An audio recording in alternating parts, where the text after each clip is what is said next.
Okay, we're working on the 1997 Oldsmobile Cutlass Supreme SL. And the question is, how do you get something like this to go back together after it's over 20 years old?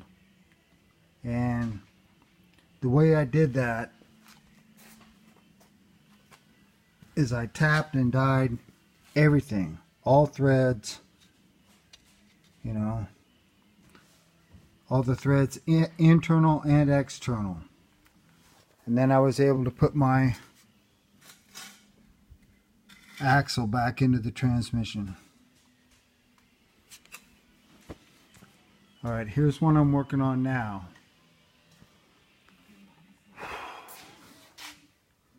I'll make it look nice and pretty when it's all back and put together. In fact, this front will be red because it may be visible at times.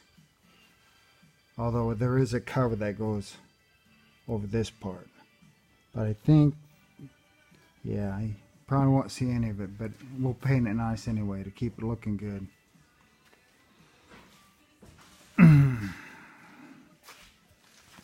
Yeah, I see there'll be a cover there that'll cover that, but the calipers will show through.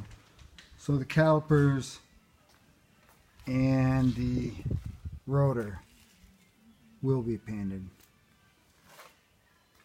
We'll get those prettied up again. But no matter what it is, you got to do this. That's your internal, and then over here that's your external. That'll be used for doing this part here. Okay.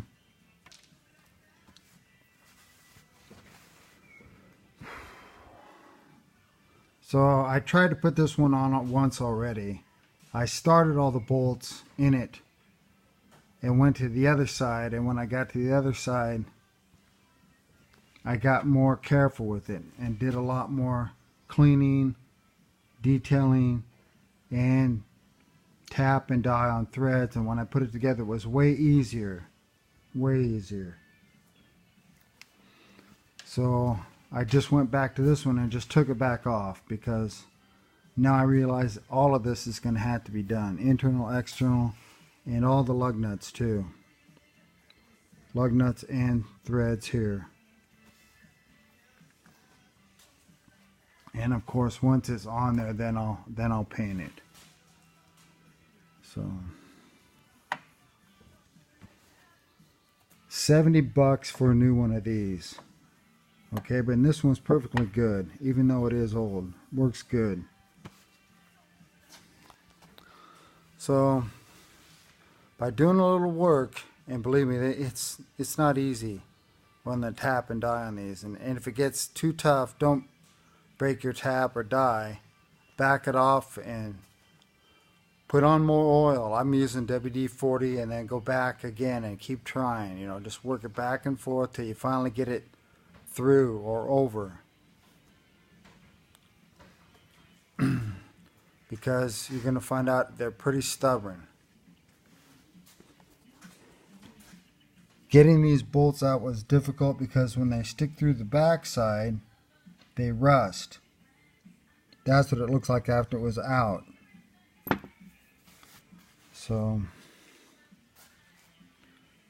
you can see I just put this one in and it is all cleaned up, but you can still see there was rust there. But once it's all put together, that'll be fine.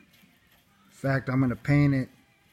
Part of the reason for painting is once you paint these threads, it makes it very difficult for them to come out again. And I don't want it to come out once it's put together. So that's the reason why I went ahead and just painted right over the top of the threads.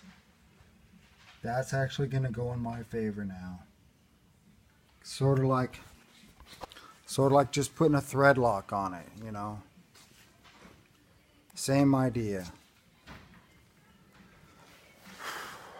So that's today's helpful hint from John Rudy at Rudy Racing.